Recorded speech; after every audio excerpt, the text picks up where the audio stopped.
Here's the MVP. I think it was where we started at. We started in Texas in the off season.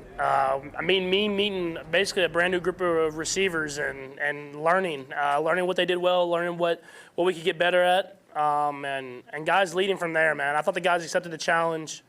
It was a crazy year, but we ended up on top. Man, you can't ask for any more from those guys. When you had the scramble play, I'm wondering just how much was your ankle hurting tonight? How much was it hurting on that specific play? I mean, it felt great until I kind of rolled it a little bit. I thought I felt really good, and then that happened, and I had a lot of soreness going through into halftime, and was able to move it around, kind of get taped up a little bit, and go out there in that second half. And it didn't feel good, but I was going to leave it all out there, and I'm glad it was enough for the win. Patrick, what does this mean to you in terms of Andy's success tonight too, and your relationship with him? Yeah, I mean, he's one of the greatest coaches of all time, and I think everybody knew that.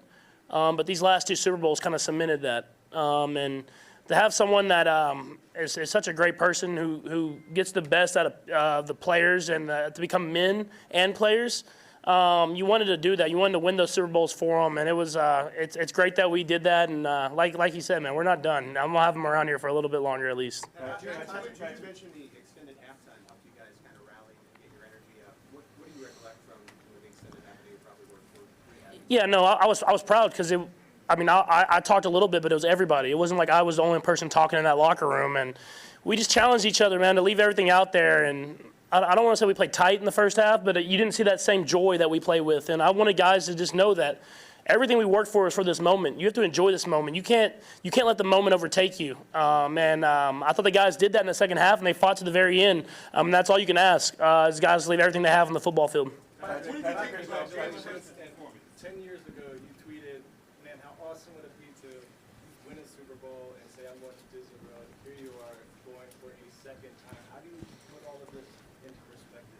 It's hard, man. It hasn't even sank in, I don't think, even yet. I mean, I appreciate it because of the failures. I mean, the failure of losing the Super Bowl and losing the AFC Championship game, it gives you a greater appreciation to be standing here as a champion. Luckily, I'm going to Disneyland now, so I have Disney World and Disneyland crossed off, and I'll have to make some more parks so I can go around everywhere and do a world tour. Patrick Jones talked about you guys being counted out off season.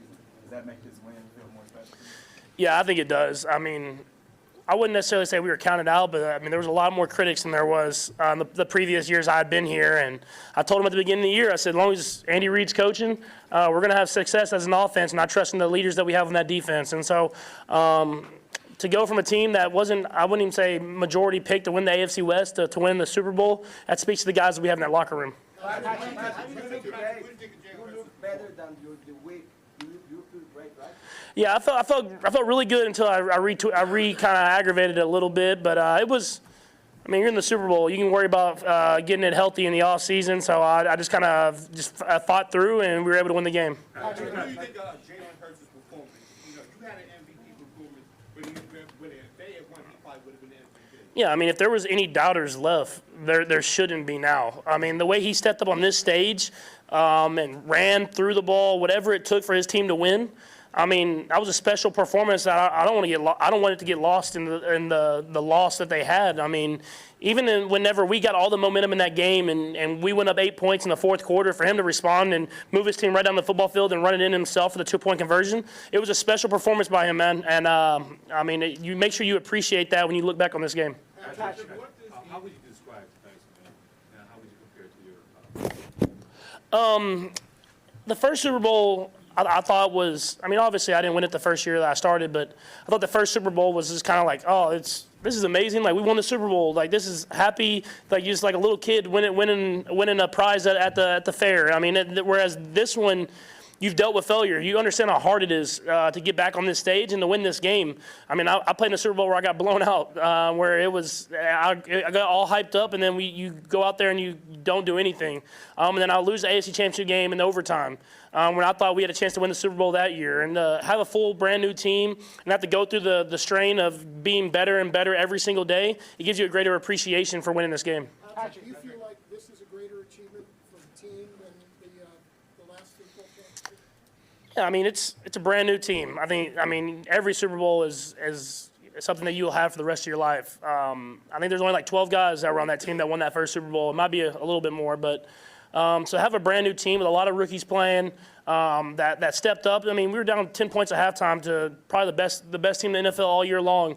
And they're known for getting ahead of teams and kind of finishing the game off. And for those guys to step up and make those plays in that second half, man, it just speaks to the hard work they put in every single day. And luckily, a lot of those guys are young, so we'll have a lot of those guys back next year. How do you think it helped you as a player to have to break in a new group of receivers always together?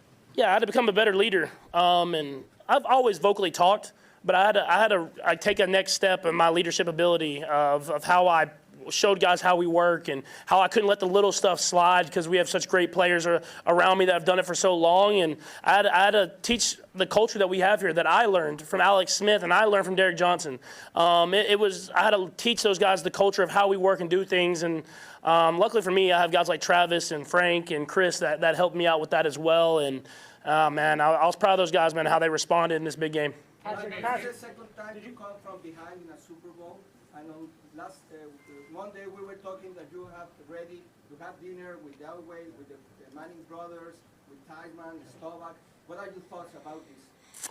Yeah, I mean, it hasn't even sunk in yet. I mean, to be down to a team like that and to come back and win the game, I wish I'd make it easier and not be down, but I feel like I play better when we are down. So I'll try to do whatever I can to learn how to not get in those situations and just start fast and finish faster. But I mean, you'll look back on these games the rest of your life, and you'll watch these games when they're on TV and stuff like that. And I'm just glad I get to enjoy it with some of the best men on earth. Andy mentioned a lot of guys that made plays. Did you have to get a painkilling shot at halftime? If not, what sort of treatment did you get at halftime on the ankle? I did not get a painkilling shot, but we did some stuff to get it ready to go for that second half. Andy mentioned a lot of different guys that make plays.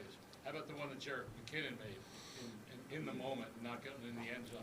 Yeah, I mean, to have a vet like that who knows, I mean, all year long he proved how smart he was on that football field. He's like another quarterback back there, and he made it a little closer than I wanted him to. We talked about it in the huddle before the play, but we needed it because I ended up losing so many yards when I was taking those knees. So it was a smart decision on him, and in that big of a moment, you want to run in and just score the touchdown. But we work on that stuff every single week to prepare ourselves for those moments. And I want to give a credit to Eric Bieniemy because even though sometimes we get tired of listening to them talking about those moments, they always seem to happen in the biggest games, and he makes sure we go over the details every single week about them. Hey, Patrick, what made a difference for you guys coming back from 10 down in the second half? I thought guys they embraced the moment. I think that's the biggest thing is that first half, we were playing, we were doing some good stuff, but I felt like guys were getting consumed by everything around us and not just going out there and playing and enjoying this game that we've played since we were little kids. Guys talked in the locker room, and we just said, let's leave it all out there. Let's leave it all out there for 30 minutes and see what happens at the end of the day. And I thought guys did that, and I think the biggest thing was the offensive line. I mean, the way they were able to protect me in that second half whenever we couldn't use those chips, we couldn't use that stuff to help them out against a great defensive line. That's the reason we won this game. Patrick, what went through your mind on that play, that 26-yard scramble you took? It changed the game. Take us through it, right? But it definitely wasn't easy. Let's finish the game. Yeah, no, they did a good job of covering the guys that I wanted to throw to. That was the biggest thing, and I got it going upfield, and how the D-line rushed, it left the lane, and I thought once I got out, I don't know if you can see me running, I felt like someone was just right on my back the entire time. I haven't seen the play, but I'm like holding the ball up here somewhere. You just try to get in field goal range, man, and we have a great kicker, and you want to give him a chance to kick a field goal or score a touchdown, and we were able to get in that field goal range. We were smart at the end there, and he was able to kick the field goal to win the game. We'll do a couple more. We'll go to Steve. Go ahead, Steve. Go ahead. Patrick, they talk about Andy retiring. What do you think about that? Yeah, I mean, it was news to me, and I mean, obviously, Coach Reed, I mean, he has every right to retire. He's done so many great things for so long, but I could tell by the way how much he enjoys this, that's not anywhere in the near future, and I know that we'll have conversations before that moment happens, and whenever that time is right for him, we'll embrace it, man. But I'm glad that he's sticking around because we feel like the job's not finished. Last one right here. What did you Go ahead. discuss in Right the here. second half? Nope, right here. You talked about Andy gets the best out of you. Travis got emotional. Talk about his leadership. And what does he mean to you guys, and how does he get the best out of you? Yeah, it's because I don't want to talk about all coaches, but he's the best coach I've ever had about how he connects with players from everywhere. And I think you heard Frank Clark talk about it during the media week that we did, is no matter where you're from, he can connect with you, and you can tell he cares about you. as a man as much as he does about a player. And so if there's something that's going on in your life, he's going to ask you about it. He's not going to worry about how you're practicing or hey, he needs you to be better here and here. He's going to ask you what's going on. He's going to get that info from you, and then he's going to do whatever he can to help.